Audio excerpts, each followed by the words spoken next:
Baby found German Shepherd's ears and tail, cut off for fun. What baby did next left everyone in tears. The moment little Ethan found the bleeding dog hidden under fallen branches, everything changed forever. What this brave 5-year-old did next shocked everyone and broke hearts across the nation. This is a story that will make you believe in humanity again.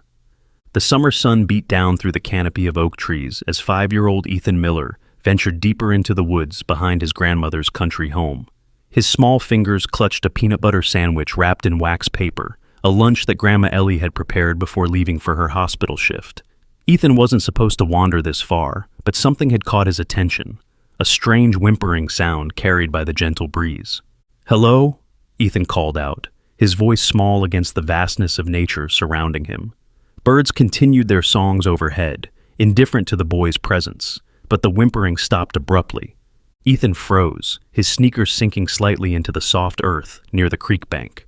Something was wrong. He could feel it in the way the air seemed to hold its breath. His curious brown eyes scanned the underbrush until they landed on a fallen tree, its massive trunk creating a natural shelter. From beneath it, 2 eyes watched him, intelligent, wary, and filled with a pain that Ethan, despite his young age, recognized immediately. "Are you hurt?" he whispered, taking a cautious step forward. The creature, a large German shepherd, flinched but didn't growl. Ethan's heart slammed against his ribs as he inched closer, and the full horror of what he was seeing became clear. The dog's ears had been cut off, leaving raw, crusted wounds. Where a tail should have been was another bloody stump. Both injuries looked deliberate, the work of someone who enjoyed causing pain. Ethan's small hands trembled, but not from fear, from a rage so pure and overwhelming that tears sprang to his eyes. Who would do this? Who could hurt an animal this way? "I won't hurt you," Ethan promised, his voice cracking. "I'm not like them." The dog's eyes, amber and intelligent, studied the boy. There was something in those eyes, a wisdom, a capacity for judgment that Ethan sensed immediately. This wasn't just any dog. This was a soul who understood. Ethan knelt in the dirt, still maintaining a safe distance. He unwrapped his sandwich and tore off a small piece. "Are you hungry? It's peanut butter. My grandma says it's brain food." He placed the morsel on the ground between them and backed away.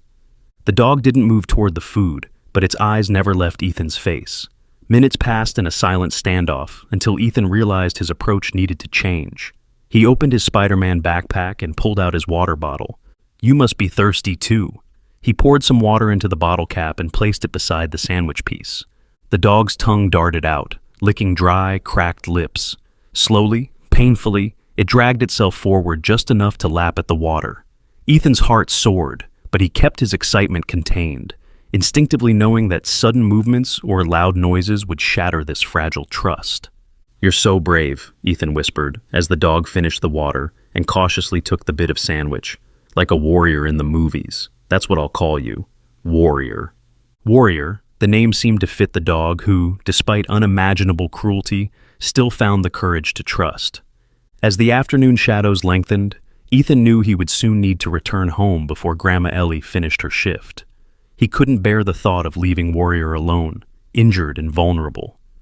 "I have to go home now," he explained, as if the dog could understand every word. "But I'll come back tomorrow, I promise." Warrior's eyes seemed to dim with disappointment, or perhaps it was just Ethan's imagination. On impulse, the boy reached into his backpack and pulled out Rex, his stuffed dinosaur that had helped him through countless thunderstorms and the terrible days after his parents' accident. "Rex will stay with you," Ethan said firmly, placing the well-loved toy near Warrior. "He's really good at keeping nightmares away."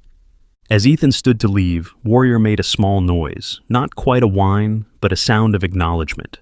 Something passed between boy and dog in that moment, a contract sealed without words. Ethan had made a promise, and Warrior would hold him to it. "I'll be back," Ethan repeated. "I won't let anyone hurt you again." As he walked home, Ethan's mind raced with questions. Who had hurt Warrior? Why? And more importantly, what could he, a 5-year-old with limited resources, do to help? One thing was certain. Adults couldn't be trusted with this secret, not yet. They might take Warrior away, or worse, put him down because of his injuries. No, Ethan would need to handle this himself, at least until Warrior was stronger. The Miller family's white farmhouse came into view as Ethan emerged from the woods. It was nothing fancy, peeling paint in some spots, a porch that creaked under the slightest weight, but it had been home since the accident that took his parents 2 years ago. Grandma Ellie's ancient station wagon wasn't in the driveway yet, which meant he had made it back before her shift ended. Relief washed over him. Inside, Ethan went straight to the bathroom and stared at his reflection in the mirror. Dirt smudged his cheeks, and his usually neatly combed hair stuck out in all directions. Grandma would ask questions if she saw him like this. He quickly washed his face and hands, changed his dirty shirt, and tried to smooth his hair with water.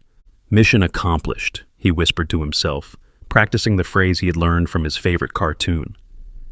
That night, as Grandma Ellie served mac and cheese, Ethan's favorite, her sharp eyes noticed something different about her grandson. "You're quiet tonight, sunshine," she said, reaching across the table to feel his forehead. "Not coming down with something, are you?" Ethan shook his head, just tired from playing. "Where's Rex?" Ellie asked suddenly, noticing the absence of the stuffed dinosaur that usually sat in the chair next to Ethan during dinner. Ethan's spoon clattered against his bowl. I put him away. I'm too big for stuffed animals now." Ellie's eyebrows rose in surprise, but she didn't push. "5 is very grown-up indeed," she said with a smile that didn't quite reach her eyes. Working long hours as a hospital administrator left her perpetually exhausted, dark circles permanently etched beneath her kind eyes. Since losing her daughter and son-in-law, Ellie had thrown herself into work, partly from necessity and partly to outrun grief. After dinner, Ethan helped clear the table, a chore he usually complained about, and asked to go to bed early. This raised another flag for Ellie, but she assumed he was just having one of those days when the absence of his parents felt heavier than usual. She tucked him in with an extra tight hug. "I love you to the moon and back," she whispered, their nightly ritual. "And to the stars and home again," Ethan finished, his eyes already drifting closed. But sleep didn't come. As soon as Grandma's footsteps faded down the hallway, Ethan's eyes snapped open. He had planning to do. First, he needed supplies. Warrior's wounds looked bad, really bad. Ethan had watched enough times as Grandma cleaned and bandaged his own cuts and scrapes to know the basics. Clean the wound, put on medicine, cover it up. But he would need supplies from the bathroom. Carefully, he slipped out of bed and tiptoed down the hall. The bathroom cabinet creaked loudly as he opened it, freezing him in place. After a moment of held breath, he continued his mission. Alcohol wipes, just a few, so Grandma wouldn't notice. A small tube of antibiotic ointment, nearly empty anyway. Some gauze pads and a roll of bandages. He couldn't take too much of anything or Grandma would notice, but a little bit from each package might go undetected. With his contraband secured in a plastic sandwich bag, Ethan returned to his room and hid everything in his backpack. Next, he needed food for Warrior. The dog was skinny, too skinny, ribs visible even in the brief glimpse Ethan had gotten. From his secret stash of treats hidden in a shoebox under his bed, Ethan selected a few granola bars and a bag of beef jerky that Uncle Mike had given him last Christmas.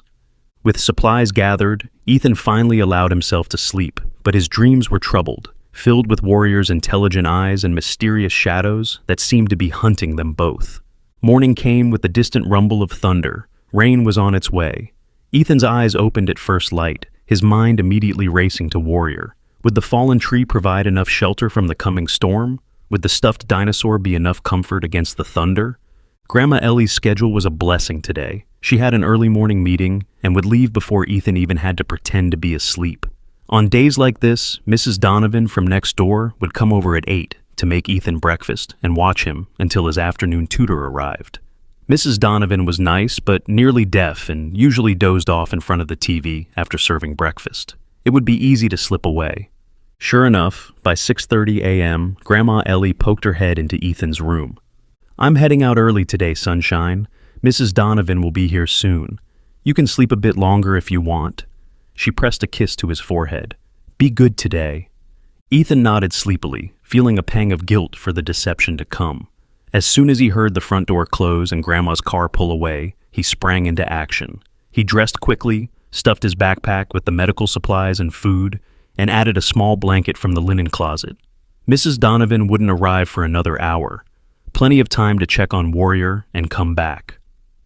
The morning air felt heavy with impending rain as Ethan retraced his steps to the creek. The forest looked different in the early light. More shadows, more secrets. A twig snapped somewhere to his left, making him jump, but it was just a squirrel, watching him with curious eyes before scampering up a tree. "Warrior," Ethan called softly as he approached the fallen tree. "It's me, Ethan. I came back like I promised." For a heart-stopping moment, nothing moved. Had Warrior managed to drag himself away? Had someone else found him? Or worse, had his injuries been too severe? Then a slight movement, the stuffed dinosaur shifting as Warrior's head emerged from beneath the log. The dog looked even worse in the morning light. The wounds were angry and red, some areas oozing, but most shocking was the recognition in those amber eyes. The dog remembered Ethan, and more importantly, remembered his kindness. "I brought stuff to help you," Ethan said, kneeling and opening his backpack. He laid out his supplies with the serious concentration of a surgeon preparing for an operation. "This might hurt a little, but Grandma always says medicine has to sting to work." Warrior watched every movement, making no attempt to flee as Ethan inched closer. The trust being placed in him made Ethan's hands shake with responsibility. Starting with the least damaged areas, Ethan cleaned the dried blood as gently as he could. Warrior flinched but didn't snap or growl, even when the alcohol wipes clearly caused pain. Ethan worked methodically, whispering encouragement as he went. "You're doing so great. You're the bravest dog ever." As he cleaned around Warrior's neck, Ethan discovered something he hadn't noticed before, a worn leather collar, half hidden by matted fur. The tag was partially legible. M.A. was all he could make out. The rest had been scratched off deliberately. "Your name starts with Ma?" Ethan wondered aloud. "Max? Mac? Maybe Major?" Warrior's ears, or what remained of them, twitched slightly at the last suggestion. "Major," Ethan repeated, and again the dog reacted. "Was that your name? Major?" But Ethan decided it didn't matter. To him, this dog would always be Warrior, named for his strength and resilience. As he continued cleaning, Ethan discovered something else strange. A small, hard object embedded under the skin at the back of Warrior's neck. It didn't look like any injury. It felt artificial, like something put there on purpose. Ethan decided not to touch it, afraid of causing more pain. With the wounds cleaned and medicine applied, Ethan offered Warrior water from a collapsible dog bowl he'd taken from the garage, left over from Grandma's old dog who had died before Ethan came to live with her, and some of the beef jerky. Warrior ate cautiously at first, then with increasing enthusiasm. "I have to go back now," Ethan said regretfully as the last piece of jerky disappeared. "Mrs. Donovan will be looking for me, but I'll come back again, I promise." The first fat raindrop hit Ethan's cheek as he repacked his supplies. Looking at the fallen tree, he realized it wouldn't provide adequate shelter in a real downpour. Making a quick decision, Ethan arranged the blanket he'd brought into a makeshift tent, using branches to hold it up over Warrior. "This should keep you drier," he said, not entirely convinced but doing his best. "I'll try to find something better tomorrow." As if understanding the coming storm's danger, Warrior gave Ethan's hand a gentle lick, the first real sign of affection. The simple gesture nearly brought tears to Ethan's eyes. He ran all the way home, rain beginning to fall in earnest, and slipped in through the back door, just as Mrs. Donovan's ancient blue Buick pulled into the driveway. His first secret mission had been a success. Over the next few days, Ethan established a routine. Early mornings before Mrs. Donovan arrived, and late afternoons after his tutor left were dedicated to Warrior. Each visit showed improvement, the wounds slowly healing, Warrior's energy returning bit by bit. The dog still couldn't walk properly, but he was eating well, and even wagged the stump where his tail had been when Ethan appeared. But their sanctuary wasn't as secret as Ethan believed. On the fourth day, as he knelt beside Warrior changing bandages, the snap of a twig made them both look up sharply. Ethan's heart hammered against his ribs as he scanned the trees, half expecting to see the monster who had hurt Warriors in the first place. Instead, he glimpsed a black truck driving slowly down the county road that ran parallel to the woods, about 50 yards away. Something about the vehicle made Warrior tense immediately, a low growl rumbling in his chest, the first aggressive sound Ethan had heard from him. "What is it, boy?" Ethan whispered, instinctively moving closer to the dog, one small hand resting protectively on Warrior's back. The truck moved past, but the damage was done. Their safe place felt violated somehow, as if they were being watched. Ethan found himself looking over his shoulder more frequently as he made his way home, unable to shake the feeling of unseen eyes tracking his movements.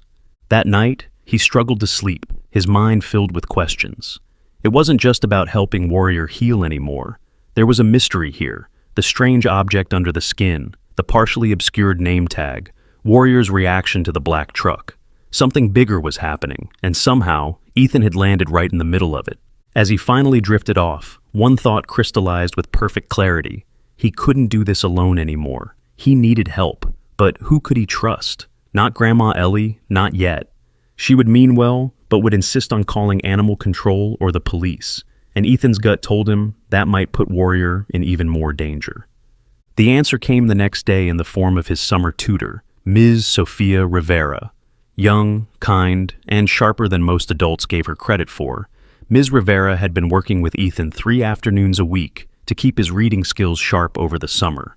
Unlike most grown-ups, she actually listened when Ethan spoke and never dismissed his ideas as childish fantasies. Their session started normally enough. They sat at the kitchen table with books and worksheets spread before them. But Ethan couldn't focus. His mind kept drifting to Warrior, alone in the woods. "Ethan, Earth to Ethan," Ms. Rivera's voice broke through his thoughts. "You seem a million miles away today. Is everything okay?" "Yes, ma'am," Ethan responded automatically, the polite answer Grandma had taught him. Ms. Rivera set down her pencil. "You know, when I was your age, I had a secret hiding place in my backyard, a place where I could go when I needed to think or when something was bothering me." Her dark eyes studied him carefully. "Do you have a place like that, Ethan?"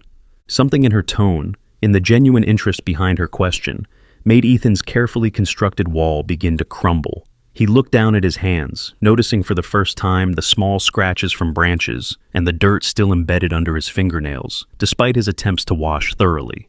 Ms. Rivera noticed too. She gently turned his hands over, examining the small wounds. "These don't look like regular play scratches, Ethan. And you've been distracted all week." Her voice wasn't accusatory, just concerned. "Whatever's going on, I might be able to help. That's what adults are supposed to do, you know, help kids when they need it." Ethan bit his lip, torn between his promise to protect Warrior and the growing realization that he was in over his head. What if the wounds got infected? What if the person who hurt Warrior came back? What if the black truck was looking for him? "If I tell you," he finally whispered, "you have to promise not to tell Grandma. Not yet." Ms. Rivera's forehead creased with concern, but she nodded slowly. "Unless someone is in danger, I promise to keep your secret. But Ethan, if someone is hurt or in trouble, we might need to tell your grandmother eventually." That seemed fair. Ethan took a deep breath and looked directly into Ms. Rivera's eyes. "I found a dog in the woods.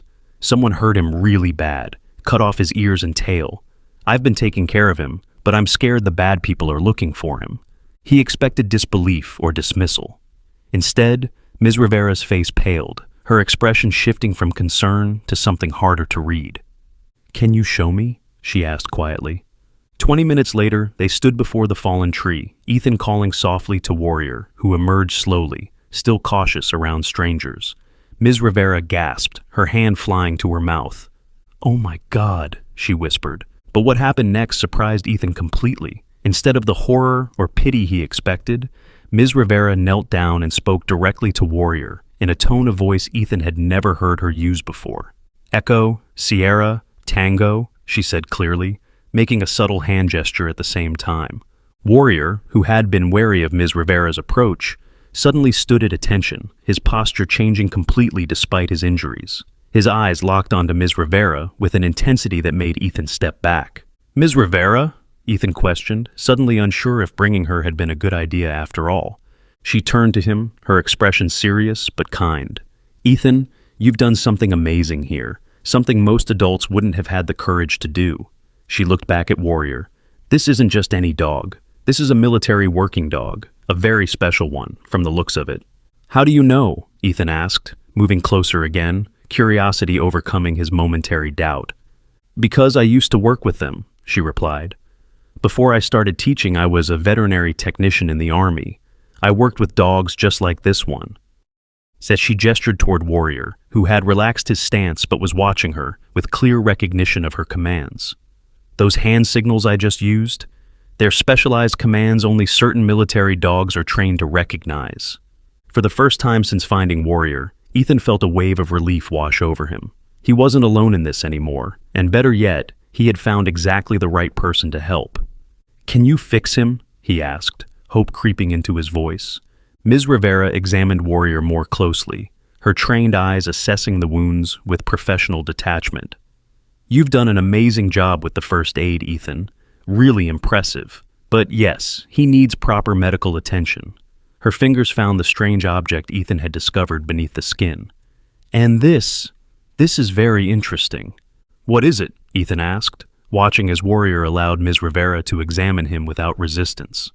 "It's a tracking chip, but not a standard one pet owners use." She frowned. "This is military grade, only used for high-value assets."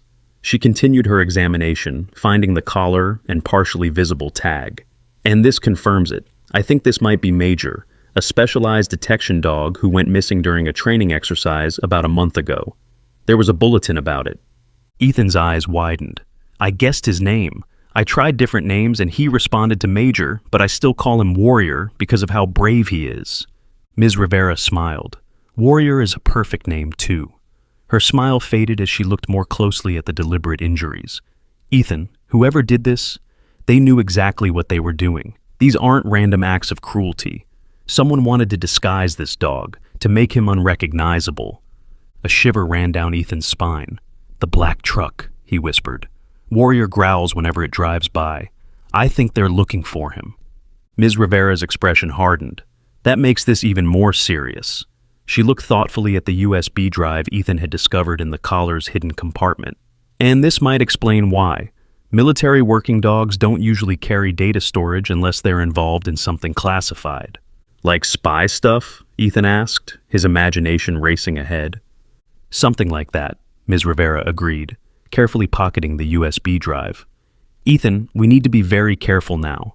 I have a contact, my former commanding officer, who needs to know about this, but we can't use phones or computers that might be monitored." The seriousness in her voice made the situation suddenly feel very real and very dangerous. Ethan glanced at Warrior, who seemed to understand the gravity of their conversation, his amber eyes alert and focused. "Are we in danger?" Ethan asked softly. Ms. Rivera hesitated, clearly weighing the benefits of honesty against frightening a 5-year-old. "I don't think anyone knows you're involved yet," she finally said. "But we need to be smart about this. For now, no one else can know about Warrior. Not your grandmother, not Mrs. Donovan, no one. And we need to move him somewhere safer than these woods." Ethan thought quickly. "There's an old garden shed behind my grandma's garage. No one uses it anymore. Could he stay there?" Ms. Rivera considered this. "That might work for now. It's close enough for us to check on him, but hidden from the road." She checked her watch. "We need to get you back home before your grandmother returns. But tonight, after dark, I'll come help you move Warrior. Can you meet me at the shed at 9 o'clock? Ethan nodded solemnly, accepting this new mission with all the seriousness it deserved. As they walked back toward the house, Ms. Rivera put a gentle hand on Ethan's shoulder. "What you did for Warrior was extraordinary, Ethan. Most people, even adults, would have been too afraid or too indifferent to help. You saw someone suffering, and you did something about it. That kind of courage is rare." Her words warmed Ethan from the inside out, but he shook his head. "I was just doing what's right. Grandma says that's not special. It's just being human." Ms. Rivera smiled. "Your grandma sounds very wise." She squeezed his shoulder. "Tonight, then, 9 o'clock. And remember, not a word to anyone."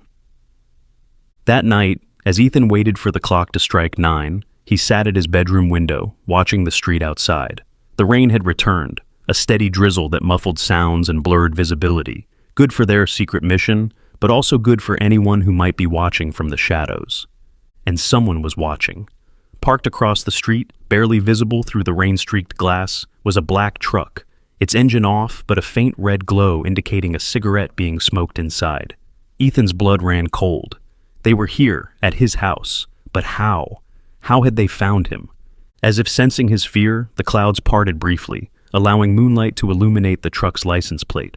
Ethan quickly grabbed his notebook and pencil, writing down the numbers and letters before the clouds closed again. He didn't know if this information would help, but it felt important to record it. 9 o'clock came, and Ethan slipped out of his room, past Grandma Ellie's door, where soft snoring indicated she was deep in sleep after another exhausting shift. The house creaked around him as he made his way to the back door, each sound amplified by his heightened senses. Outside, the rain had increased to a steady downpour. Ethan pulled his yellow raincoat tighter around him and dashed across the yard to the dilapidated garden shed. Its weathered wooden walls and rusted metal roof didn't look like much, but it was dry inside and, most importantly, hidden from the street by the garage in a line of overgrown shrubs. Ms. Rivera was already there, wearing dark clothes and a practical rain jacket. She had brought supplies, proper veterinary bandages, medications, a soft dog bed, food and water bowls, and a battery-powered lantern that cast a warm glow around the small space. "The black truck is outside my house," Ethan whispered, water dripping from his raincoat onto the dusty floor. Ms. Rivera's expression tightened. "I saw it. That's why I parked 2 blocks away and came through the alley." She knelt to Ethan's level. "We need to move quickly. Are you ready to get Warrior?"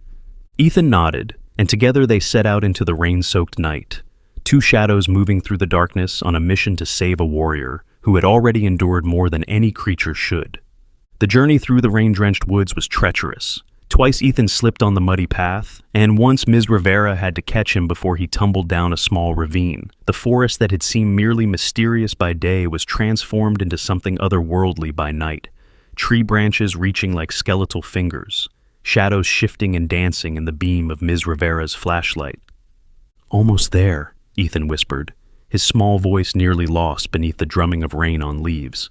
When they reached the fallen tree, Ethan called softly, "Warrior, it's me, Ethan. I brought help." For a heart-stopping moment, there was no response. Then, a faint whine and the stuffed dinosaur moved as Warrior emerged from his shelter, soaking wet despite Ethan's makeshift tent. "Good boy," Ms. Rivera said in that special tone she'd used before. She approached slowly, hands visible, movements deliberate. Warrior watched her warily, but allowed her to slip a makeshift harness over his head, something she'd fashioned from medical supplies. "He's too weak to walk all the way," she explained to Ethan, "and too heavy for me to carry alone." From her backpack, she produced a small collapsible cart, the kind used for gardening. "This will have to do. Help me get him on it." Together, they gently lifted Warrior onto the cart. The dog whimpered once, but otherwise remained stoically silent, those intelligent amber eyes watching everything. Ethan retrieved his now soaked stuffed dinosaur and placed it beside Warrior, who immediately pressed his nose against the familiar object. "Ready?" Ms. Rivera asked, positioning herself to pull the cart. The return journey was slower, more difficult with their precious cargo. Every bump in the path seemed magnified, every distant sound a potential threat. When they finally reached the edge of the woods behind Ethan's house, Ms. Rivera held up a hand for them to stop. "Wait here," she whispered, disappearing into the shadows. Ethan crouched beside the cart, one hand resting protectively on Warrior. "We're almost home," he promised. "You'll be dry and safe soon." Minutes stretched like hours before Ms. Rivera returned, her expression grim. "The truck is still there, but I think there's only one person inside. We'll have to be very careful. Stay in the shadows and move quickly when I say." They skirted the edge of the property, using the garage and overgrown shrubs as cover. The rain worked in their favor, providing both concealment and masking any sounds from their awkward procession. Finally, they reached the garden shed, slipping inside with their precious cargo. Ms. Rivera immediately went to work, making Warrior comfortable on the dog bed she'd brought, while checking his wounds with professional efficiency. "You've done an amazing job with these injuries, Ethan. They're actually healing quite well considering the circumstances." Pride swelled in Ethan's chest. "I watched how Grandma takes care of cuts. She's really good at it because she works at a hospital." "Well, she taught you well?" Ms. Rivera administered an injection, something for pain, she explained, and replaced Ethan's makeshift bandages with proper medical dressings. Throughout the procedure, Warrior remained calm, those amber eyes never leaving Ethan's face, as if drawing strength from the boy's presence. "I need to examine this tracking chip more carefully," Ms. Rivera said, gently probing the strange object beneath Warrior's skin. "And I want to look at what's on that USB drive, but not here, not now. It's too risky." She checked her watch. "It's getting late, Ethan. You need to get back inside before your grandmother checks on you." "But what about Warrior?" Ethan protested. "I can't leave him alone." "He won't be alone. I'm going to stay here tonight," Ms. Rivera assured him, gesturing to a small camping chair she'd set up in the corner. "I'll keep watch and make sure he's comfortable. Tomorrow, I'll contact my former commanding officer about what we've found." Ethan hesitated, torn between his responsibility to Warrior and the knowledge that his absence would eventually be discovered. "Promise you'll stay all night?" "I promise." Ms. Rivera's dark eyes were serious. "And tomorrow, after your lesson, we'll check on him together, okay?" Reluctantly, Ethan agreed. He knelt beside Warrior one last time, gently stroking the dog's head between his mutilated ears. "Good night, Warrior. I'll see you tomorrow." As Ethan crept back into the house, carefully locking the door behind him, he couldn't shake the feeling that something significant had shifted. What had begun as a simple act of kindness, a boy helping an injured dog, had somehow transformed into something much bigger and potentially dangerous. The black truck, the specialized tracking chip, the USB drive, pieces of a puzzle Ethan couldn't quite see yet, but which felt increasingly ominous. Sleep came fitfully that night, punctuated by dreams of shadowy figures and Warrior's intelligent, pain-filled eyes. When dawn finally broke, Ethan was already awake, anxious to check on his friend. Grandma Ellie was in the kitchen preparing breakfast when Ethan appeared, dressed and ready for the day unusually early. "Well, aren't you a morning bird today?" she said, flipping pancakes with practiced ease. Dark circles underlined her eyes, evidence of another exhausting shift. But her smile was warm and genuine. "Any special plans?" "Just want to play outside before it gets too hot," Ethan repeated, trying to sound casual, while avoiding a direct lie. Ellie studied him for a moment, her expression thoughtful. "You've been spending a lot of time outdoors lately, making friends with the neighbor kids?" "Something like that," Ethan mumbled, focusing intently on his pancakes. Ellie set a glass of orange juice before him. "You know you can tell me anything, right, sunshine? Anything at all." For a brief, tempting moment, Ethan considered telling her everything, about finding Warrior, about the black truck, about Ms. Rivera staying overnight in their garden shed. But the memory of Warrior's reaction to the truck stopped him. Whatever was happening, it was dangerous, and Ethan couldn't risk putting his grandmother in harm's way. "I know, Grandma," he said instead, offering a smile that didn't quite reach his eyes. "Everything's good, I promise."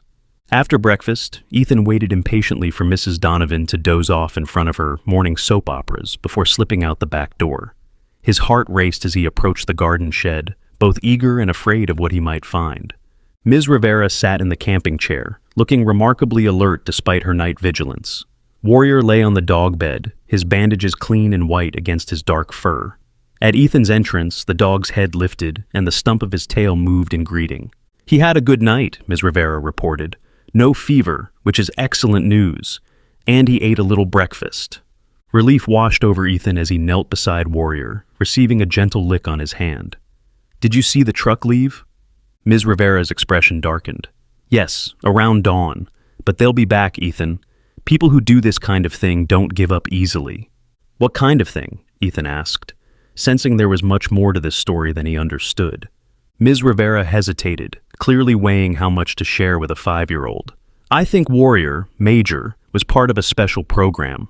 Military working dogs are incredibly valuable, especially ones with specific training. I think someone wanted to repurpose him for their own interests." "You mean steal him?" Ethan clarified, his young mind translating adult speak. "Essentially, yes. And the USB drive we found might tell us why." She sat forward in her chair. "I took a quick look at it this morning on a secure laptop. It contains files, records of some kind of experimental training program. It looks like Major was part of it, but something went wrong." "What kind of training?" Ethan asked, absently stroking Warrior's head. "I'm not sure yet. The files are partially encrypted. I've sent what I could access to my former commanding officer, Captain Ramirez." She checked her watch. "I need to go home and clean up before our tutoring session this afternoon, but I'll be back. Can you check on Warrior around lunchtime? Just make sure he has water and that his bandages aren't soaked through." Ethan nodded solemnly, accepting this responsibility like a sacred duty. As Ms. Rivera gathered her things to leave, he asked the question that had been nagging at him all night. "Ms. Rivera, are we in danger? Real danger?" She paused at the door, her expression grave. "I don't know yet, Ethan, but we're going to be very careful until we figure this out. That's why no one else can know about Warrior right now, okay?" After she left, Ethan spent a precious half-hour with Warrior, talking softly about everything and nothing. The dog listened with unnerving intelligence, those amber eyes following Ethan's every movement. Despite his injuries, Warrior seemed stronger today, holding his head higher, occasionally attempting to shift positions on his own. "You're getting better," Ethan observed happily. "Soon you'll be running around like normal dogs." Warrior made a small noise, not quite a bark, more like a vocalization of agreement. Then, unexpectedly, the dog struggled to his feet, wobbly and clearly in pain, but standing nonetheless. Ethan gasped in delight. "You did it! You're standing!" Warrior took one shaky step toward Ethan, then another. Each movement was obviously difficult, but the determination in those amber eyes was unmistakable. When he reached Ethan, Warrior pressed his head against the boy's chest in a gesture so full of trust and affection that Ethan felt tears spring to his eyes. "You're the bravest dog ever," he whispered, carefully wrapping his arms around Warrior's neck in a gentle hug. The moment was broken by the distant sound of a car door slamming. Warrior's head jerked up, his entire body tensing. A low growl emerged from deep in his chest, a warning. Ethan felt it before he heard it, the vibration passing from dog to boy like an electric current. "What is it?" Ethan whispered, moving to the small, grimy window of the shed. From this vantage point, he could just see the front of his house and the street beyond. The black truck had returned, parked in the same spot as before, but this time, someone was getting out. A tall man in dark clothing, who moved with confident purpose toward the Miller house. Ethan's blood ran cold as the stranger knocked on the front door. Mrs. Donovan would answer. Would she mention Ethan? Would she say he was playing in the backyard? Warrior growled again, louder this time, his hackles rising despite his injuries. "Shh," Ethan urged, though his own heart was racing. "We have to be quiet." Through the window, Ethan watched as Mrs. Donovan appeared at the door. The man showed her something, a badge perhaps, or a photo. They conversed briefly before Mrs. Donovan stepped aside, allowing the stranger to enter the house. "He's looking for me," Ethan whispered, panic rising in his throat. "Or for you, or both of us." Warrior pressed against Ethan's leg, steady despite his weakened state, offering strength through contact. The gesture calmed Ethan enough to think clearly. They needed to hide, really hide, until the man left and Ms. Rivera returned. The garden shed was small but cluttered with years of accumulated junk. Old flower pots, broken garden tools, dusty holiday decorations. In the far corner, partially hidden by a stack of empty planting trays, was a small storage cabinet. Ethan had explored it during previous adventures and knew it was just barely big enough for a small boy and a medium-sized dog to squeeze into. "Come on," he whispered to Warrior, gently guiding the dog toward their potential hiding place. "We need to disappear for a while." Getting Warrior into the cabinet was a challenge. The dog was still weak, and the space was cramped and dusty. But somehow they managed, with Ethan folded around Warrior's body, one arm draped protectively over the dog's back. He left the cabinet door slightly ajar, just enough for a sliver of light and a view of the shed's entrance. They didn't have to wait long. Less than 10 minutes later, Ethan heard footsteps approaching the shed. Heavy boots crunched on the gravel path, followed by the creak of the shed door being slowly pushed open. Sunlight flooded the small space as a large figure filled the doorway. From his hiding place, Ethan could see only the lower half of the intruder, dark pants tucked into combat-style boots. The man moved with calculated precision, searching methodically through the cluttered space. When he neared the cabinet, Warrior tensed beneath Ethan's arm, a silent growl vibrating through his body. "Shh," Ethan breathed, his lips barely moving. "Please, please be still." The boot stopped directly in front of the cabinet. A hand reached down, gloved fingers wrapping around the handle. Ethan squeezed his eyes shut, certain they were about to be discovered. Then, miraculously, a phone rang. The man cursed softly and stepped back, answering the call. "Gray here," he said, his voice unexpectedly smooth and cultured. "No, nothing yet. Yes, I checked the house, just some old woman watching TV. No, the boy's not here, but there are signs he's been in the woods. I'll keep looking." He ended the call and, to Ethan's immense relief, walked out of the shed without opening the cabinet. Ethan counted to 100 before daring to peek out. The shed was empty, but they could still hear the man moving around the property, his footsteps circling the house. "We need to warn Ms. Rivera," Ethan whispered to Warrior. "She can't come back while he's still here." But how? Ethan had no phone, no way to reach her, and he didn't dare leave Warrior alone or risk being seen by the man called Gray. For the next hour, they remained hidden in the cabinet, Ethan's muscles cramping from the awkward position, Warrior's breathing warm against his neck. They listened as Gray returned to the shed 2 more times, each search more thorough than the last, though he never opened the cabinet. Finally, they heard the truck's engine start and fade into the distance. Still, Ethan waited another 20 minutes before carefully extracting himself and Warrior from their hiding place. His legs tingled painfully as blood flow returned, but he ignored the discomfort, helping Warrior back to the dog bed. "You were so brave," he told the dog, whose amber eyes seemed to hold a new level of alertness after their close call. "But we need to find a better hiding place. He'll come back, and next time he might look in the cabinet." As if understanding, Warrior struggled to his feet again and moved slowly toward the shed door, looking back at Ethan expectantly. "You want to leave?" Ethan asked, uncertain. "But where would we go?" Warrior whined softly, pawing at the door. "Okay," Ethan decided, trusting the dog's instincts. "But we need to be really careful." He cracked the shed door, peering out to ensure the yard was empty before helping Warrior outside. The dog moved with surprising purpose, heading not toward the house or the road, but toward a dense thicket of blackberry bushes that marked the boundary between Grandma Ellie's property and the undeveloped land beyond. "There?" Ethan asked dubiously, eyeing the thorny barrier. Warrior responded by carefully pushing through a narrow gap between bushes that Ethan hadn't noticed before.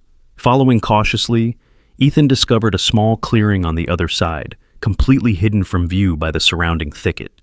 It was as if nature had created a perfect secret room just for them.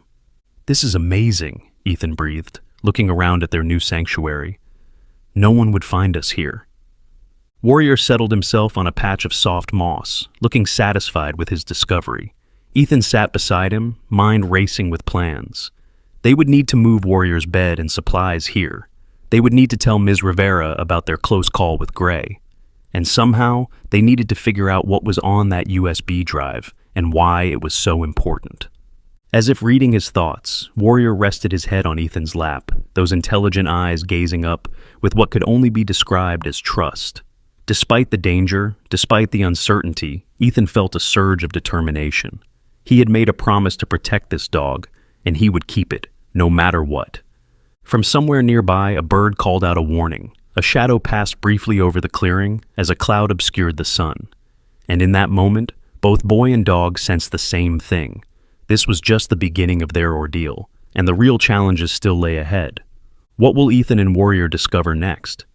Do you think the mysterious man Gray will find their new hiding place? Share your thoughts in the comments. Ms. Rivera arrived for Ethan's afternoon tutoring session exactly on time, as always. But today, her usual warm smile was replaced by a tense, preoccupied expression. She barely glanced at the worksheets she'd prepared, her dark eyes constantly darting to the windows. "Ms. Rivera?" Ethan asked softly, after several minutes of distracted instruction. "Are you okay?" She snapped back to attention, forcing a smile that didn't reach her eyes. "Sorry, Ethan. I'm just a little tired today." Ethan leaned closer across the kitchen table, lowering his voice even though they were alone in the house. "He was here, the man with the black truck. He called himself Gray." Ms. Rivera's face paled. "When?" she demanded, all pretense of a normal lesson abandoned. "This morning. He came to the door and talked to Mrs. Donovan. Then he searched everywhere, even the shed." Ethan explained their narrow escape and the new hiding place Warrior had found. "I think he was looking for the USB drive." Ms. Rivera took a deep breath, visibly composing herself. "Ethan, I need to show you something." She pulled out her tablet and opened a secured folder. "This is Vincent Gray. Is this the man you saw?" Ethan studied the photograph, a military-style portrait of a handsome man in his 40s with cold, calculating eyes. "That's him. Who is he?" "He's the head trainer at a private military contractor facility called Nexus Operations. They do specialized training for working dogs, among other things." Her voice was tight with controlled anger. "The files on the USB drive show that he's been running an experimental training program using extremely cruel methods." "Is that why he hurt Warrior?" Ethan asked, his small hands curling into fists. "Partly, but there's more." Ms. Rivera hesitated, clearly struggling with how much to reveal. "The files also contain evidence that Gray has been involved in selling specialized military technology to unauthorized parties. Very dangerous, very illegal activities." Ethan's eyes widened. "So, Warrior is like a witness? Ms. Rivera looked impressed by his quick understanding. Exactly. Major, Warrior, was likely carrying evidence that could put Gray away for a very long time. That's why he mutilated him, to make him unrecognizable, to erase his identity.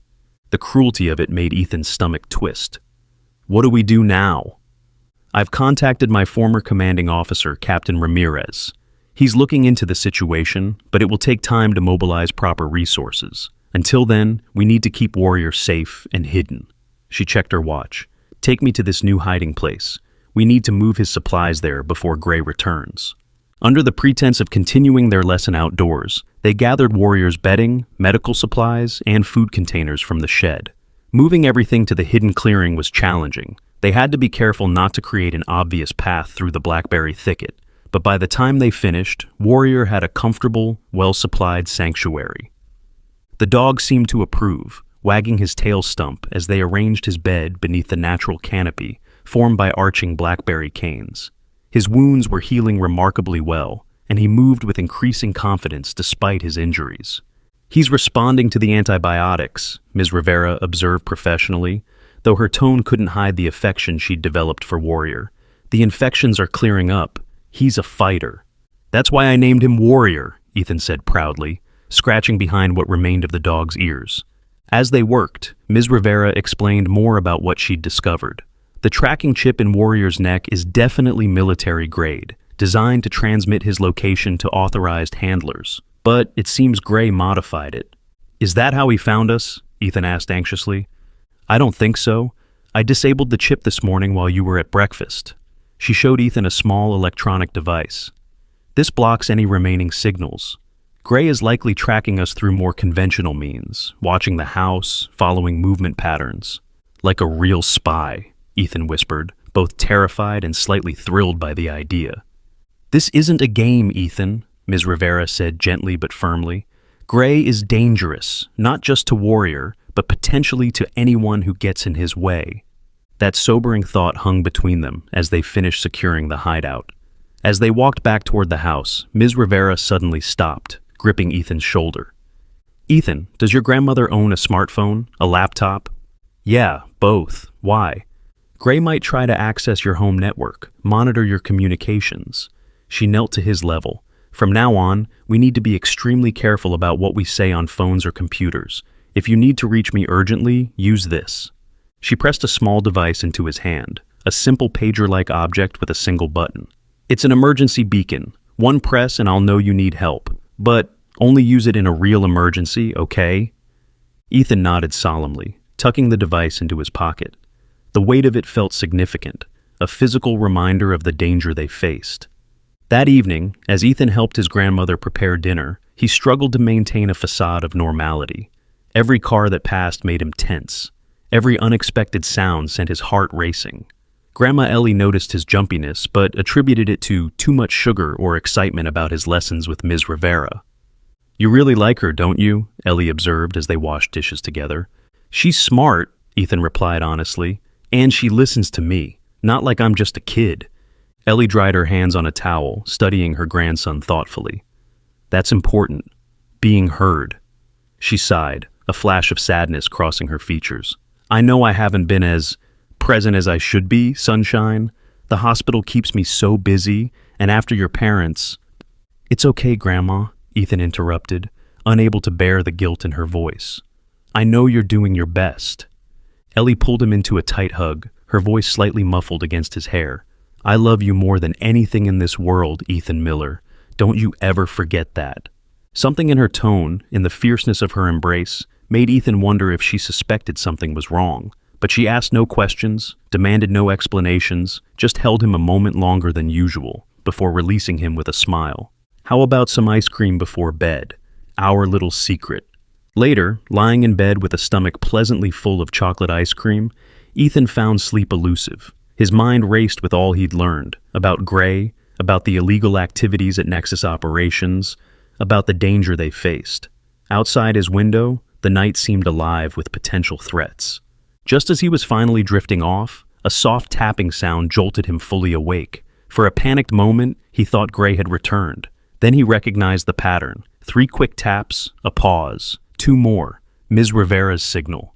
Slipping quietly from his bed, Ethan peered out of the window to see Ms. Rivera crouched in the shadows of the backyard, urgently motioning him to come outside. Fear gripped him. Something was wrong. With practiced stealth born from days of secret missions, Ethan navigated through the sleeping house and out the back door. Ms. Rivera immediately pulled him into the deeper shadows beside the garage. "What's wrong?" Ethan whispered, heart pounding. "Warrior is gone," she replied, her voice tight with worry. "I went to check on him after receiving some information from Captain Ramirez, but the hiding place was empty." "But he can barely walk properly," Ethan protested. "He couldn't have gone far." "I don't think he left on his own." Ms. Rivera's face was grim in the dim moonlight. There were signs of a struggle, broken branches, disturbed earth. Cold fear washed over Ethan. Gray found him. Maybe, but something doesn't add up. She showed Ethan her tablet, which displayed a map with a blinking dot. "I secretly placed a backup tracker on Warrior's collar, separate from the military chip. According to this, he's not far, just beyond the creek in the woods." "We have to find him," Ethan declared, already moving toward the tree line. Ms. Rivera caught his arm. "Ethan, it could be a trap. Gray might be using Warrior to lure us out." "I don't care," Ethan said firmly, with a conviction that belied his 5 years. "I promised Warrior I wouldn't let anyone hurt him again." Ms. Rivera studied him for a long moment, then nodded. "All right, but we do this carefully. Stay close to me, and if I tell you to run, you run. No questions, no arguments. Deal?" "Deal," Ethan agreed. Armed with flashlights and Ms. Rivera's strange military confidence, they set out into the woods. The night was unnervingly quiet. No owls calling, no creatures rustling in the underbrush. Even the wind seemed to hold its breath. They followed the tracker's signal to a small clearing near the creek, not far from where Ethan had first discovered Warrior. The blinking dot indicated they were close, but the clearing appeared empty. "I don't understand," Ms. Rivera murmured, scanning the area with her flashlight. "He should be right here." Ethan's eyes, sharp and unbiased by adult expectations, caught what Ms. Rivera missed, a small tuft of fur caught on a low-hanging branch. "There! Something's under that fallen tree." They approached cautiously. Sure enough, partially concealed beneath the massive trunk was Warrior's collar, the backup tracker still attached, but no sign of the dog himself. "They removed his collar, but left the tracker," Ms. Rivera realized aloud. "They wanted us to find this place." "But why?" Ethan asked, confused and increasingly frightened. The answer came in the form of a low, cultured voice from the shadows behind them. "Because I needed to have a little chat with you both." They whirled around to find Vincent Gray stepping into the clearing, flanked by another man whose military bearing mirrored Ms. Rivera's. Both carried sidearms, though they weren't directly pointed at Ethan and Ms. Rivera. "Where's Warrior?" Ethan demanded, fear temporarily overridden by concern for his friend. Gray smiled, a smile that never reached his cold eyes. "The animal is secure, for now." Ms. Rivera shifted subtly, positioning herself between Ethan and the armed men. "What do you want, Gray?" "What I've always wanted, Rivera. The USB drive." He sneered slightly. "Did you think we wouldn't identify you? Former Army veterinary technician with high-level clearance and a rather inconvenient moral compass. You were flagged the moment you accessed secure databases." "Where is Warrior?" Ethan repeated, his small voice steady despite his fear. Gray regarded the child with something like curiosity. "You named it Warrior? How quaint." He sighed dramatically. "The dog is in my vehicle, alive but sedated. Whether he stays that way depends entirely on you two." "We don't have the drive anymore," Ms. Rivera said coldly. "It's already been sent to proper authorities." "A convenient lie," Gray replied. "Our sources confirm that Captain Ramirez is still in Washington. No official action has been taken." His smile thinned. "Now, here's what's going to happen. You're going to give me the drive, and I'm going to leave with my property. You two will forget this unfortunate incident, and everyone lives happily ever after." "He's not your property," Ethan said fiercely. "He's not an it either. He's Warrior, and he's my friend." Gray laughed, a hollow, unpleasant sound. "The naivety of children. That animal cost the government over $100,000 to train. It's an asset, nothing more." "An asset you tortured," Ms. Rivera spat. The evidence on that drive shows exactly what you did to those dogs, and what you've been selling to unauthorized parties." Gray's amusement vanished, replaced by cold calculation. "Final offer. The drive for the dog. You have 10 seconds to decide." Ethan looked up at Ms. Rivera, panic rising in his chest. "We have to help Warrior." "Ethan," she said quietly, maintaining eye contact with Gray, "do you remember where we put the dinosaur?" The strange question momentarily confused him, until he realized she was speaking in code. Rex, his stuffed dinosaur, was still with Warrior's supplies in the blackberry thicket, but what did that have to do with anything? Then he remembered, when moving Warrior's supplies, Ms. Rivera had tucked something into Rex's stuffing.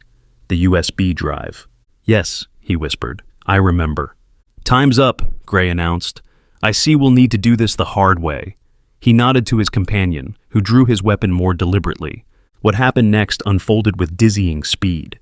Ms. Rivera suddenly dropped to one knee, shouting a phrase Ethan didn't understand, but the effect was immediate. From the darkness behind Gray came a blur of motion, a large form launching itself at the armed men with military precision. Warrior, moving far better than seemed possible given his injuries, attacked with silent, calculated aggression. He didn't bark or growl. He simply executed what was clearly specialized training, knocking the second man to the ground, while Gray struggled to draw his weapon. "Run, Ethan!" Ms. Rivera shouted, using the distraction to pull her own concealed handgun. But Ethan couldn't move, frozen in place as Warrior, his gentle, injured friend, transformed into something else entirely. A precision military asset doing exactly what he'd been trained to do. Gray managed to fire a single shot that went wide before Warrior clamped powerful jaws around his gun arm. The man screamed, dropping the weapon as Ms. Rivera aimed her own gun steadily. "Stand down, Gray," she ordered. "It's over." Gray's companion had regained his footing, but wisely remained still, hands raised in surrender. Gray himself, clutching his bleeding arm, glared with undisguised hatred. "You have no idea what you're interfering with," he snarled. "This goes far beyond some mistreated dogs." "I know exactly what I'm interfering with," Ms. Rivera replied coldly. "International arms trafficking disguised as a training program, using military animals as cover for selling classified weapons technology." Warrior maintained his position, amber eyes locked on Gray's every movement, awaiting further commands. Despite his mutilated ears and missing tail, there was nothing pitiful about him now, only power, purpose, and deadly competence. "Ethan," Ms. Rivera said without taking her eyes off the men, "there's a zip tie in my right pocket. Get it, please." Moving as if in a dream, Ethan retrieved the plastic restraint. Under Ms. Rivera's instructions, he secured Gray's companion's hands behind his back. Ms. Rivera did the same to Gray, who continued to curse and threaten until she ordered Warrior to stand guard, a command the dog obeyed immediately, positioning himself to watch both captives with unwavering attention. "How did you know?" Ethan asked, still trying to process what had happened. "How did you know Warrior would help us?" "I didn't know for sure," Ms. Rivera admitted, "but I suspected. The way he responded to certain commands, his physical capabilities despite his injuries. He's not just any military dog, Ethan. Major is a specialized operations K9, trained for high-risk missions, including hostage situations." "But I thought he was hurt too badly to fight," Ethan said, watching in awe as Warrior maintained his vigilant position. "His wounds are real, but healing, and training like his doesn't disappear, even with trauma." She squeezed Ethan's shoulder. "He wasn't just protecting himself tonight. He was protecting you." The significance of that Warrior had formed such a bond with him in such a short time, made Ethan's chest tighten with emotion. He wanted to run to the dog, to hug him close, but he understood that right now, Warrior was working. Ms. Rivera used a satellite phone to contact Captain Ramirez, speaking in clipped, military phrases that Ethan only partially understood. When she finished, she turned to Ethan with a grim smile. "Help is on the way, but we're not out of danger yet. There are likely others from Nexus who will come looking when Gray doesn't report in." "What about Grandma?" Ethan asked suddenly, fear gripping him anew. "If they know about us, they know about her." Ms. Rivera's expression confirmed his fears. "You're right. We need to get her somewhere safe." She thought for a moment. "Here's the plan. We secure these two, then get back to the house. Wake your grandmother, pack only essentials, and leave immediately. I have a family cabin in the mountains where we can lay low until Captain Ramirez and his team arrive." What about Warrior? He comes with us, of course. Ms. Rivera's tone suggested this was obvious. He's evidence, a witness, and frankly, I don't think he'd stay behind even if we asked him to. As if understanding her words, Warrior glanced briefly at Ethan, those intelligent amber eyes communicating what seemed like agreement, before returning to his watchful guard duty. Using more zip ties and some rope from Ms. Rivera's pack, they secured Gray and his companion to separate trees, gagged to prevent them from calling for help. It wasn't a permanent solution, but it would buy the time they needed. They'll be found eventually, Ms. Rivera explained as they hurried back toward the house, but hopefully not until we're long gone. The urgency of their situation hit Ethan fully as they emerged from the woods. This wasn't a game or an adventure story anymore. People with guns wanted to hurt Warrior, and now him and Ms. Rivera, and possibly even Grandma Ellie, the thought sent ice through his veins.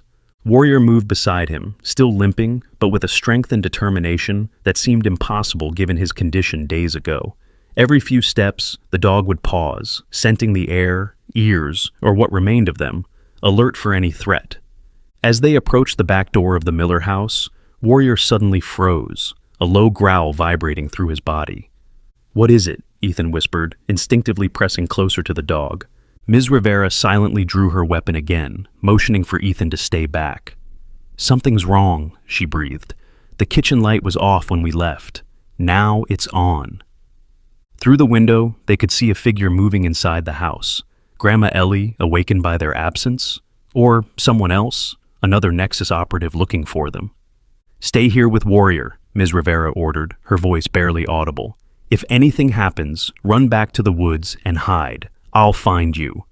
Before Ethan could protest, she moved silently toward the house, weapon ready, disappearing into the shadows by the back porch.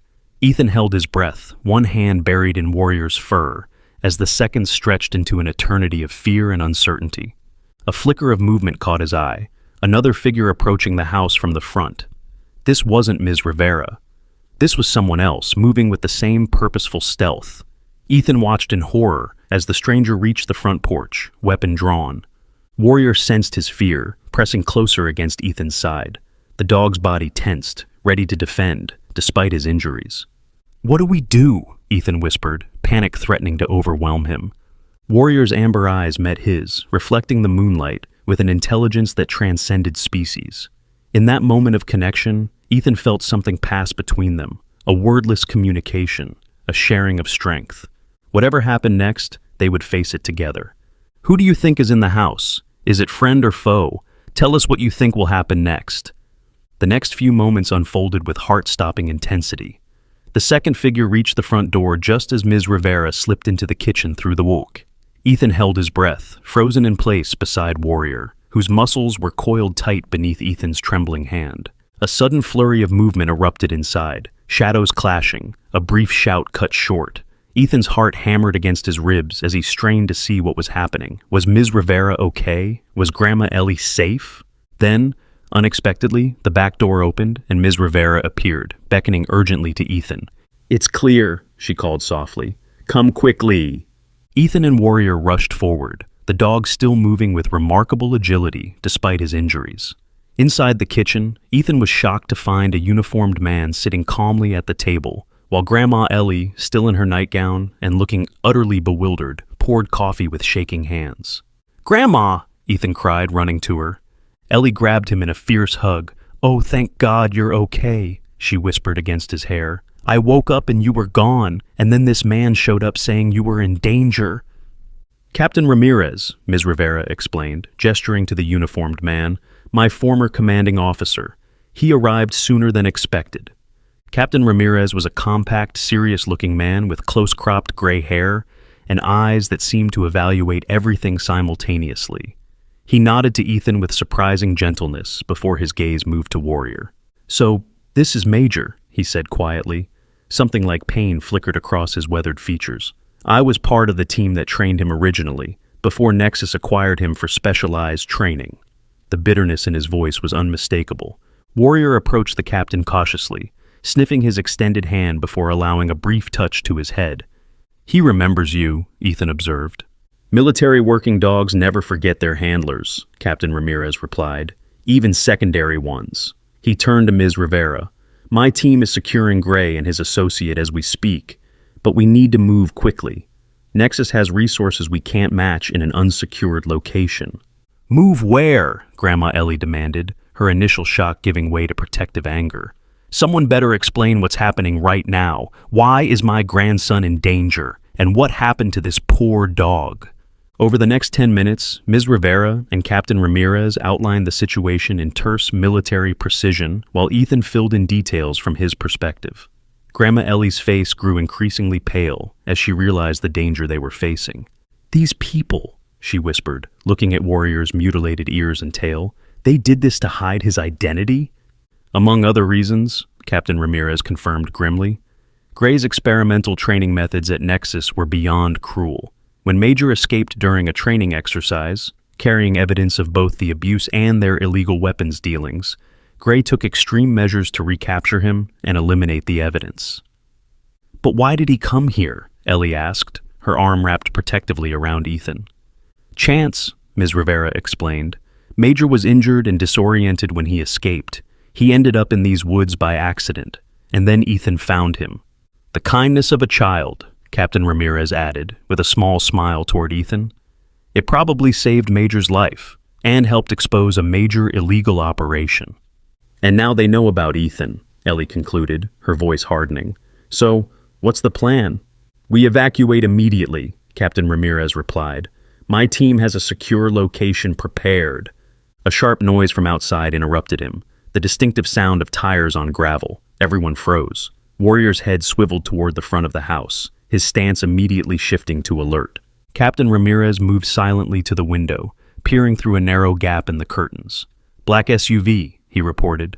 Not military or law enforcement. 3 occupants, armed. Nexus, Ms. Rivera breathed. How did they find us so quickly? Ethan asked, fear creeping into his voice. Gray must have had backup waiting nearby, Captain Ramirez replied, already moving to the back door. We need to leave, now. What followed was a blur of frantic activity. Grandma Ellie rushed to grab essentials, medications, identification, a small photo album containing irreplaceable images of Ethan's parents. Ethan stuffed his backpack with clothes, and Rex, his stuffed dinosaur, which still contained the USB drive hidden in its stuffing. Ms. Rivera and Captain Ramirez moved with practiced efficiency, communicating in clipped phrases and hand signals. Warrior remained vigilant, positioned near the back door, ears alert for any approaching danger. My car is parked 2 blocks over, Ms. Rivera whispered. If we can reach it without being seen... Too risky, Captain Ramirez cut in. They'll have someone watching the street. We'll take the emergency exit route. Ethan was confused until the captain crossed to the pantry and pressed firmly on the back wall, revealing a concealed door that opened onto a narrow passage. Old storm shelter access, he explained at Ethan's wide-eyed look. Runs under the yard to the vacant lot behind your property. Standard security precaution. We installed it yesterday while you were at your lesson. You knew this would happen? Grandma Ellie asked, incredulous. We hoped it wouldn't, but we prepared for it, Ms. Rivera replied, helping Warrior through the narrow opening. This way. The passage was tight and musty, requiring them to move in single file with only the beam from Captain Ramirez's tactical flashlight to guide them.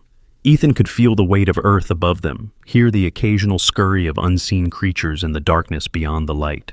Warrior pressed close to his leg, offering silent comfort. After what seemed like an eternity, but was probably only minutes, they reached a ladder leading up to a trapdoor. Captain Ramirez ascended first, checking for threats before signaling the all clear. They emerged into the cool night air beside an abandoned storage shed in the vacant lot behind Grandma Ellie's property. In the distance, Ethan could see flashing lights, police or emergency vehicles responding to some commotion near their house.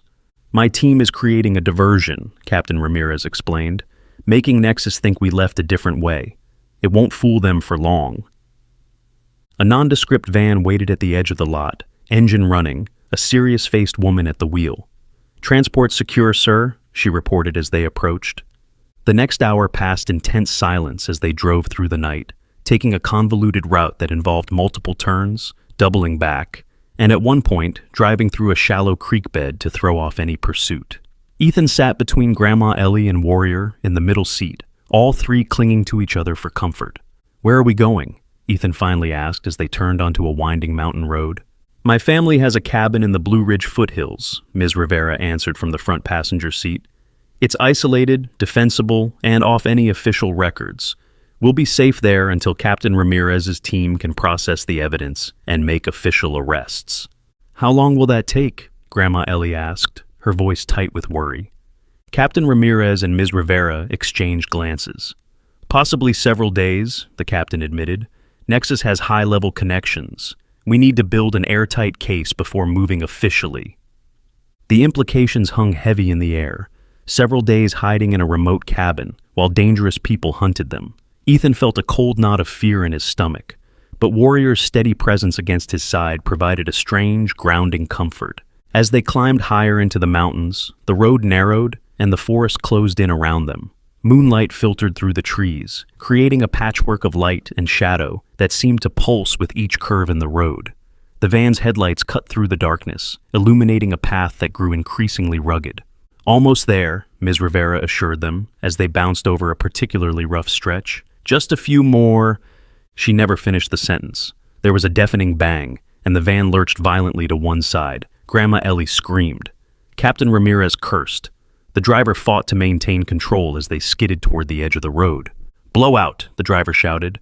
"Possible spike strip." Captain Ramirez was already moving, weapon drawn. "Rivera, secure the civilians! Driver, defensive position!" Another bang, not a tire this time, but gunfire. A bullet hole appeared in the windshield, missing the driver by inches. Ms. Rivera threw herself over Ethan and Grandma Ellie, shielding them with her body, while Captain Ramirez returned fire through his window. "Ambush," he said grimly. "They were waiting for us." Warrior's entire demeanor had changed. Gone was the injured, gentle dog who had bonded with Ethan. In his place was a military-trained weapon, alert and ready. A low growl rumbled from his chest, barely audible beneath the gunfire. "We need cover," Ms. Rivera said urgently. "The van's too exposed." Captain Ramirez nodded toward a dense thicket of trees about 50 yards from the road. "There, on my signal, everyone moves. Stay low, stay together." Ethan clutched Grandma Ellie's hand, heart pounding so hard he thought it might burst from his chest. Warrior pressed against his other side, as if promising protection. "Now!" Captain Ramirez shouted, throwing open the door. What followed was a chaotic blur of motion and noise. They sprinted for the trees while Captain Ramirez and the driver provided covering fire. Bullets whizzed past, thudding into trees and kicking up dirt at their feet. Ms. Rivera ran backward, her own weapon drawn, scanning for threats.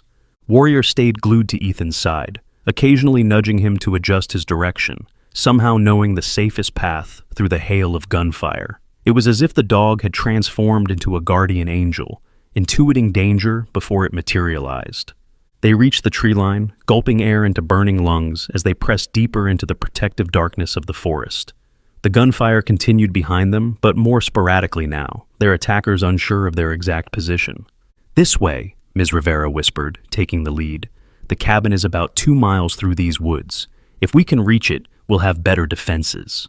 They moved as quickly as silence allowed, stumbling over roots and rocks in the dim moonlight. Grandma Ellie, despite being in nothing but a nightgown and hastily donned sneakers, pushed forward without complaint, her jaw set with determination. "You okay, Grandma?" Ethan whispered, worried by her labored breathing. "I'm fine, sunshine," she whispered back, squeezing his hand. "Just wondering when hospital administrator became fugitive in the woods. Your grandfather would have loved this adventure." Her attempt at humor, despite their dire circumstances, made Ethan love her even more fiercely. They had covered perhaps half a mile when Captain Ramirez and the driver caught up with them, moving silently through the underbrush like shadows. "Status?" Ms. Rivera asked tersely. "At least 4 hostiles," Captain Ramirez reported. "Professional equipment. They're spreading out to track us." "Can your team send backup?" The captain's expression was grim. "Communications are being jammed. We're on our own until we can reach the cabin and use the secure satellite link there." They pushed on, the sounds of pursuit growing louder behind them. Warrior suddenly stopped, head raised, scenting the air. A low growl vibrated through his body. "What is it, boy?" Ethan whispered. Ms. Rivera studied the dog's posture. "He senses something ahead of us, a threat." Captain Ramirez consulted a small device, a tactical GPS. "We're being herded," he realized. "They have people in front of us, too." "They're boxing us in," the driver added, her voice tight with tension. Grandma Ellie pulled Ethan closer. What do we do? For the first time, uncertainty flickered across Captain Ramirez's face. We need to split up, create confusion, multiple targets. No, Ethan said immediately, clutching Warrior's fur. We stay together. The boy's right, Ms. Rivera agreed. Splitting up leaves the civilians vulnerable. We need another option. Warrior nudged Ethan's hand insistently, then moved a few paces to the right before looking back expectantly. I think he wants us to follow him, Ethan said. Captain Ramirez hesitated, but only briefly. Military working dogs are trained to detect optimal routes. If he senses a path, he nodded. Lead on, Major. Warrior moved with quiet confidence, selecting a route that seemed random to human eyes, but clearly followed some logic the dog perceived. They traversed a dry creek bed, crossed through a dense thicket that scratched at their clothes, but provided excellent cover, and eventually began climbing a steep, rocky slope that no pursuer would expect them to attempt. The climb was brutal. Grandma Ellie struggled visibly, her breath coming in gasps. Captain Ramirez and the driver took turns helping her, while Ms. Rivera and Ethan followed Warrior's lead. Below them, flashlight beams swept through the forest as their pursuers searched in vain. They're moving away from us, Ms. Rivera observed quietly. Warrior's route is working. At the top of the slope, they found a narrow game trail that wound along the ridge. Warrior led them confidently, occasionally stopping to scent the air or listen before continuing. After another mile of careful progress, lights appeared through the trees ahead, the warm golden glow of windows. The cabin, Ms. Rivera confirmed. We made it. The small log structure was nestled against the mountainside, partially concealed by surrounding pines. It wasn't fancy, just a simple one-story building with a covered porch, but in that moment, it looked like paradise to Ethan's tired eyes. Captain Ramirez insisted on securing the perimeter before allowing them inside. Once he gave the all-clear, they entered gratefully, collapsed on wooden chairs and a worn sofa as Ms. Rivera locked and barricaded the door. We should be safe here for now, she assured them, drawing heavy curtains across the windows. The cabin has reinforced walls, emergency supplies, and a hidden exit route if needed. And a working bathroom, I hope, Grandma Ellie said with exhausted humor. With hot water, Ms. Rivera confirmed with a smile. Why don't you get cleaned up first? I think we all could use some rest before we tackle next steps. While Grandma Ellie showered, Captain Ramirez established contact with his team, using a satellite communication system hidden in what appeared to be an ordinary ham radio setup. Gray is in custody, he reported after a brief exchange, but Nexus has mobilized significant resources to recover the USB drive. They know it contains enough evidence to bring down not just Gray, but several high-ranking officials involved in the weapons deals.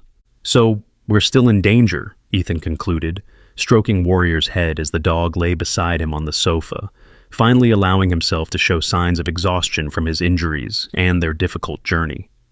Yes, Captain Ramirez admitted, but we have advantages now: secure location, communication with backup, and most importantly, he gestured to the stuffed dinosaur peeking from Ethan's backpack, the evidence they're so desperate to recover. Ms. Rivera carefully extracted the USB drive from Rex's stuffing. I'll make copies immediately and transmit the data to secure servers. Even if something happens to the original, the evidence will survive. Later, after everyone had cleaned up and eaten a simple meal prepared from the cabin's emergency supplies, they gathered in the small living area to rest. Warrior lay at Ethan's feet, amber eyes heavy with exhaustion, but still alert for any threat. You should try to sleep, Grandma Ellie told Ethan, draping a blanket over his shoulders. You've been so brave today. I'm not tired, Ethan insisted, though his drooping eyelids betrayed him. What if they find us again? Then we'll handle it, Captain Ramirez said confidently. We have the advantage of position, and reinforcements are on the way, but they won't arrive until morning, so we all need rest. Despite his protests, sleep soon claimed Ethan, the adrenaline of their escape finally wearing off. His dreams were chaotic, filled with running and shadowy figures and Warrior's amber eyes guiding him through danger. He awakened with a start sometime later. The cabin was dark and quiet, moonlight filtering through gaps in the curtains. Everyone else appeared to be asleep. Captain Ramirez and the driver taking turns on watch, Grandma Ellie curled under a blanket in an armchair, Ms. Rivera stretched out on a sleeping bag near the door. Something had awakened him, but what? Ethan sat up, senses alert. Warrior was no longer at his feet. Panic fluttered in his chest until he spotted the dog standing rigid by the window, ears forward, body tense with alertness. Moving quietly so as not to wake the others, Ethan joined Warrior at the window. The dog acknowledged him with a brief glance before returning his attention to whatever had triggered his alarm. Carefully, Ethan peered through a gap in the curtains. At first, he saw nothing but moonlit trees and shadows. Then, a flicker of movement caught his eye, a dark figure moving stealthily toward the cabin. Then another and another. At least 3 people approaching from different angles, using the trees for cover. They'd been found. Ethan's heart hammered against his ribs as he turned to wake the others, but Warrior was already moving, nudging Captain Ramirez awake with his nose. The military man came alert instantly, assessing the situation with one glance at Warrior's posture and Ethan's frightened face. "How many?" he whispered. "At least 3, Ethan replied, his voice barely audible, coming from different directions.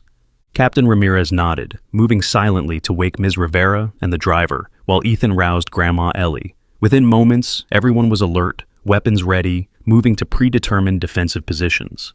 "Get to the safe room," Ms. Rivera instructed, guiding Ethan and Grandma Ellie toward what appeared to be a pantry, but actually concealed a reinforced panic room. "Lock yourselves in and don't come out until one of us gives the all-clear phrase." "But what about you and Warrior?" Ethan protested, clinging to the dog's fur. "We'll handle this," Ms. Rivera assured him. "Warrior knows what to do." As if confirming her words, Warrior gently disengaged from Ethan's grip and took up a position beside Captain Ramirez, every muscle tense and ready. The transformation was complete, from injured victim to disciplined protector. "Go," Captain Ramirez ordered. "Now!" Reluctantly, Ethan allowed Grandma Ellie to pull him into the small, windowless room. As the heavy door closed between them, the last thing he saw was Warrior's amber eyes meeting his, conveying a wordless promise that somehow everything would be okay. Inside the panic room, time seemed to stretch endlessly. Ethan and Grandma Ellie huddled together on a narrow cot, listening to muffled shouts and what might have been gunfire. At one point, a tremendous crash shook the cabin, followed by the sound of breaking glass. "I should be out there," Ethan whispered, tears of frustration and fear burning his eyes. "Warrior needs me." "No, sunshine," Grandma Ellie said firmly, though her own voice trembled. "Warrior and the others are protecting us because we matter to them. The best way to help is to stay safe so they can focus on fighting."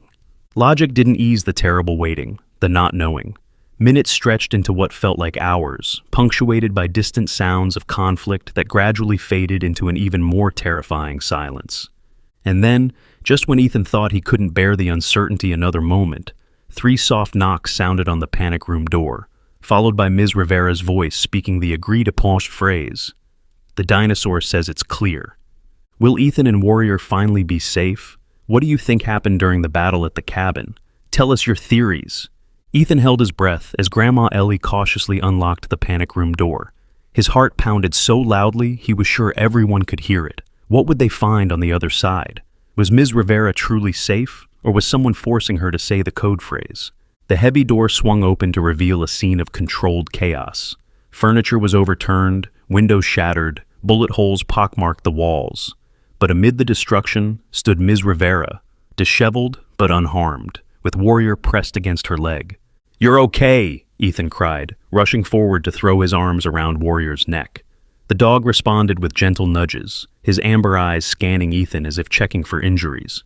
"We're all okay," Ms. Rivera confirmed, though her voice carried an edge of exhaustion. "Captain Ramirez and Agent Chen are securing the perimeter." Grandma Ellie surveyed the devastated cabin. "What happened?" "Nexus sent a team to recover the USB drive. 4 operatives, well-armed and trained." Ms. Rivera grimaced. "They underestimated us, especially Warrior." As if on cue, Captain Ramirez entered through the shattered front door, his uniform torn and dirty, but his demeanor calm and controlled. "Area secure. We've detained 3 hostiles.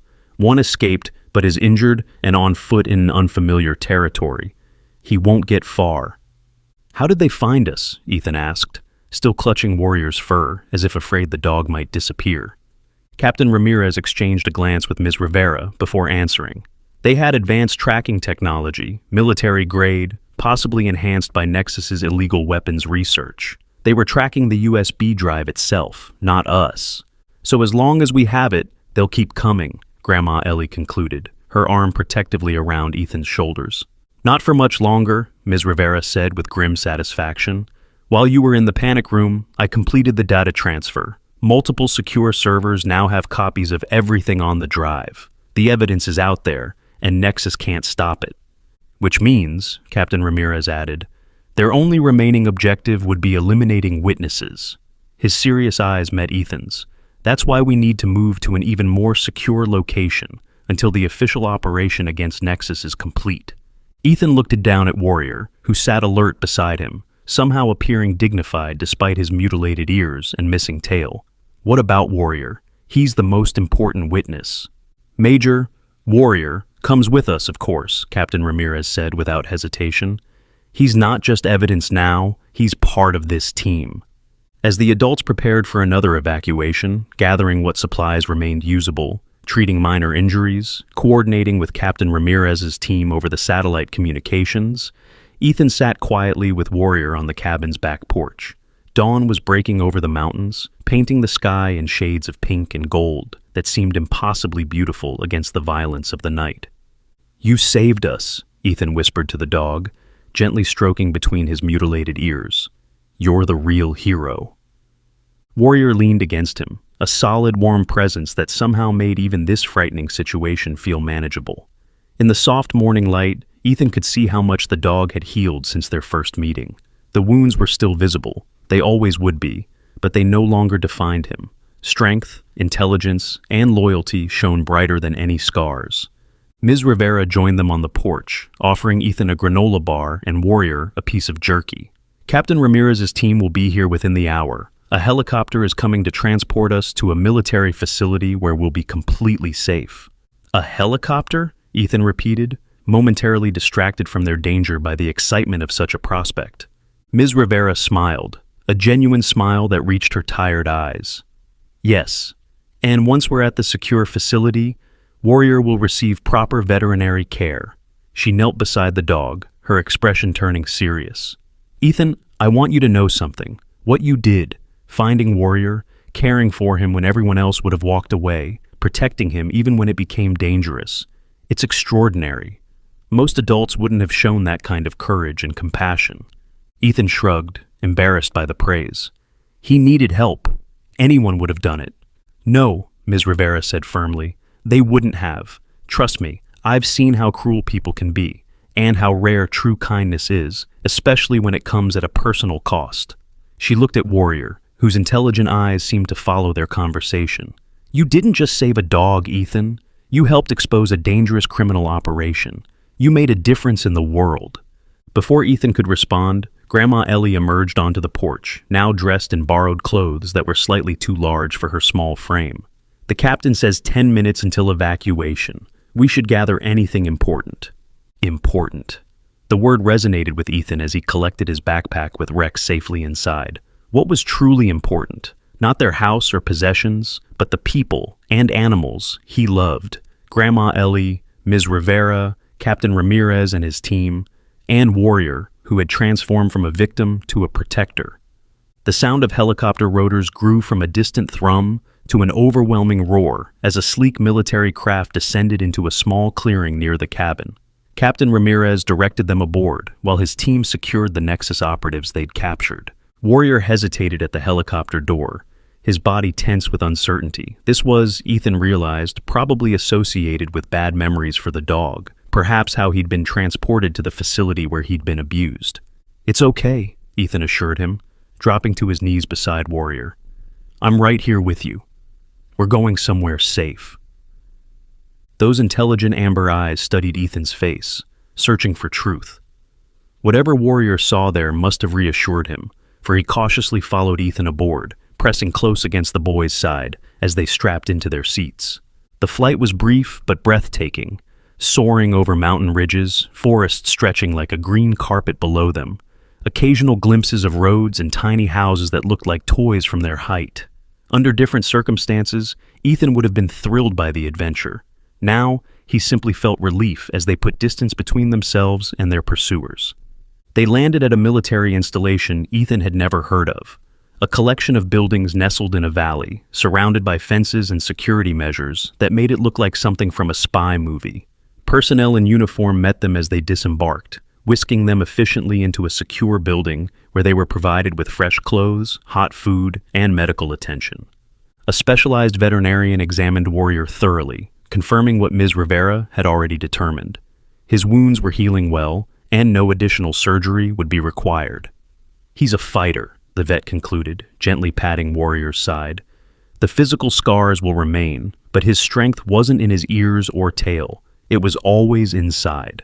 For the next 3 days, they existed in a strange limbo of safety and waiting. Comfortable rooms, meals provided, activities to distract Ethan, books, movies, even a limited selection of toys, but always with the knowledge that somewhere beyond these secure walls, a dangerous organization was being systematically dismantled. Captain Ramirez provided regular updates. The evidence from the USB drive had led to multiple arrests. Nexus Operations was under federal investigation. Gray and his associates were cooperating with authorities in exchange for reduced sentences. "When can we go home?" Ethan asked on the third evening as they sat in the facility's common room, watching Warrior demonstrate remarkable recovery by easily completing agility exercises Ms. Rivera had set up. "Soon," Captain Ramirez promised. "We've almost finished securing all Nexus assets and personnel. Once we're certain there's no remaining threat, you can return to your lives." "What about Warrior?" Ethan asked, the question that had been haunting him for days finally surfacing. "Where will he go?" A silence fell over the room. Grandma Ellie and Ms. Rivera exchanged glances. Captain Ramirez cleared his throat. "Technically, Major is military property," he began carefully. "Valuable military property, despite his injuries." Ethan's heart sank. The thought of being separated from Warrior after everything they had been through was unbearable, but he was just a kid. What power did he have against official military protocols? "However," Captain Ramirez continued, his expression softening, "there are special circumstances to consider. Major's injuries make him unsuitable for return to active duty. His specialized training makes him inappropriate for standard adoption. And there's the matter of his unique bond with a certain brave young man." Hope flickered in Ethan's chest. "What does that mean?" "It means," Ms. Rivera interjected with a smile, "that Captain Ramirez has been working very hard behind the scenes to arrange something special." Captain Ramirez nodded. "I've secured approval for Major's early retirement from service. His official designation will be changed to therapy and companion animal with specialized security training." He looked directly at Ethan. "If your grandmother agrees, he could be placed with your family permanently." Ethan couldn't breathe. He looked at Grandma Ellie, hope and pleading in his eyes. Ellie smiled, tears glistening. "How could I possibly say no? That dog is already family." Joy exploded through Ethan's body. He threw his arms around Grandma Ellie, then Ms. Rivera, then Captain Ramirez, before dropping to his knees beside Warrior. "Did you hear that? You're coming home with us, forever." Warrior responded with the closest thing to a proper tail wag his injured body could manage, pressing his head against Ethan's chest in what everyone recognized as an embrace. 3 months later, life had found a new normal. Grandma Ellie's house had been repaired, courtesy of a special military fund, with enhanced security features discreetly installed. Ethan had returned to school with the understanding that certain aspects of their adventure were confidential. Ms. Rivera had accepted a position at the local veterinary clinic, allowing her to remain close to the Miller family and monitor Warrior's continued healing. Captain Ramirez visited occasionally, always bringing special treats for Warrior and updates on the ongoing prosecution of Nexus operatives. On a golden afternoon in early autumn, they gathered in Grandma Ellie's backyard for a special ceremony. Captain Ramirez, dressed in full military uniform, presented Warrior with an official commendation for his service. Ethan received a civilian medal for bravery, a rare honor for someone so young. "Today we officially recognize what this remarkable dog and this extraordinary young man accomplished together," Captain Ramirez announced to the small gathering of those who knew the true story. They exposed corruption, stopped illegal weapons trading, and demonstrated the very best qualities we hope to see in both humans and animals: courage, loyalty, compassion, and perseverance. Warrior sat at perfect attention during the ceremony, his posture military precise despite his missing ears and tail. Beside him, Ethan stood tall and proud, one hand resting lightly on the dog's back. After the formalities concluded, Grandma Ellie unveiled her surprise: a specially designed garden area in the backyard with comfortable seating, shade trees, and a custom-built ramp to help Warrior navigate more easily as he continued to heal. "I'm calling it the Warrior's Garden," she announced, "a place of peace and healing where other rescued animals can visit too." She smiled at her grandson and his dog, and a reminder that sometimes the greatest warriors aren't those who fight with weapons, but those who fight with heart. As twilight descended, Ethan and Warrior sat together in their new garden. The dog's head rested on the boy's lap, amber eyes peaceful but ever vigilant. The mental and physical scars of their ordeal would never completely vanish, but they had both emerged stronger, their bond unbreakable. "You know," Ethan said softly, stroking the space between Warrior's mutilated ears, "people feel sorry for you because of what happened to your ears and tail. They think those parts made you special." Warrior's eyes locked with his, understanding flowing between them. "But I know better," Ethan continued. "Your ears just helped you hear. Your tail just helped you balance. The real you was always inside. The brave part, the smart part, the part that knows how to love even after being hurt." Fireflies began to emerge, their gentle glow punctuating the gathering darkness like earthbound stars. In the distance, they could hear Grandma Ellie and Ms. Rivera laughing together on the porch, the sound of healing and new beginnings. "We saved each other," Ethan whispered to Warrior, a truth he understood with the simple clarity of childhood. "I found you when you were hurt, but you found the brave part of me I didn't know was there." Warrior made a soft sound of agreement, pressing closer against Ethan as if to say he'd always be there, always protecting, always loving. As night settled fully around them, embracing boy and dog in its peaceful darkness, Ethan felt a contentment deeper than he had ever known. The world could be cruel. He knew that now in a way most children his age didn't, but it was also full of unexpected heroes, second chances, and bonds that transcended words. Some might see Warrior and notice only what was missing: the ears and tail taken by cruelty.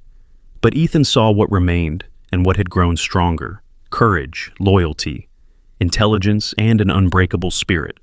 The physical wounds had healed as much as they ever would, but the inner strength had only increased, transforming both dog and boy in ways that would shape them forever. In the gentle symphony of night sounds, crickets chirping, leaves rustling, Warrior's steady breathing, Ethan found the perfect peace that comes from knowing you are exactly where you belong, beside exactly who you're meant to be with.